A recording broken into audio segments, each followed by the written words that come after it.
Now, Fox News confirming a U.S. ship fired on a small vessel that was rapidly approaching it off the coast of Dubai. According to the Associated Press, one person is dead, 3 others injured. We're working to help confirm some of the details on this. In the meantime, Joe Sestak joins us on the phone. He's a retired Vice Admiral of the U.S. Navy.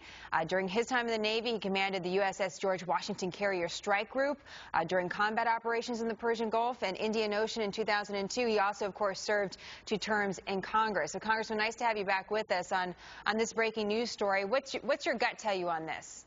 Jenna, this is exactly was done in accordance with the rules of engagement that we train our sailors to follow in what is very restricted, very difficult waters. When I've operated out there, there are hundreds of small craft that are going back and forth throughout the night. And you're only about 40 or 50 miles away from Iranian waters where this happened.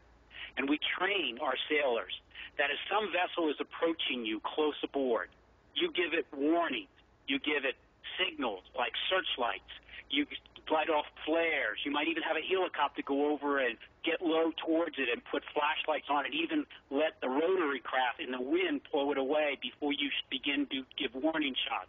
My take on this is that, once again, this is the type of incident where the United States naval ship, Rappahannock, which is an oiler, took the correct measures to defend itself, because it has often been the case that the Iranian Revolutionary Guard, like they did a few years ago, had 5 small fast boats go within a couple hundreds of yards of the USS Hopper and almost began a violent incident that could have become a conflagration.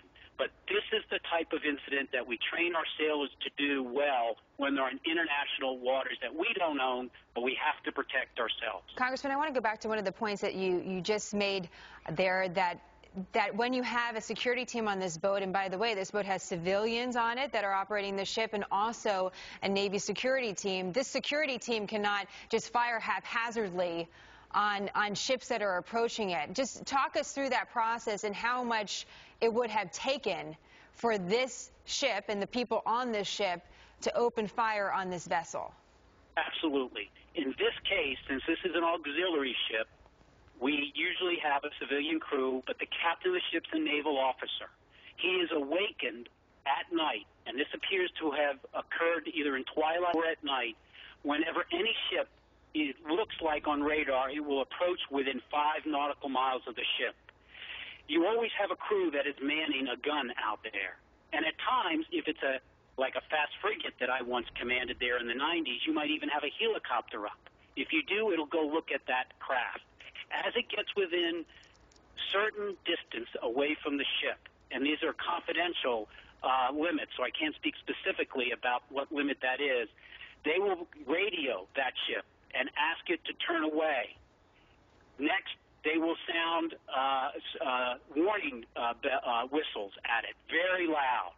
It will then begin to have searchlights on it, all the time trying to contact this approaching vessel on an international frequency that every sailor, every fishing vessel, every merchantman copies for safety. If it keeps coming in, then, as it does other things, it will begin to give warning shots in the water.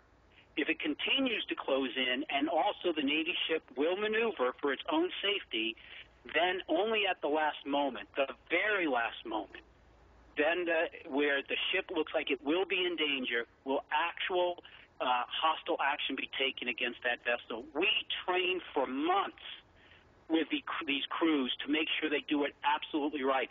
I probably had this happen over 100 times while I was there, including incidents of having Iranian aircraft fly over you. We have to give warnings or decide whether it's just a peaceful overflight. These are international waters. We have to protect our troops, but at the same time, we don't want to have an untoward incident of injuring somebody because we aren't well trained. Our Navy is extremely well trained. You give us even more of an appreciation for that today, Congressman, with that insight for us. Thank you for the context during this breaking news. We look forward to having you back with us on this program. Thanks, Jenna, very much.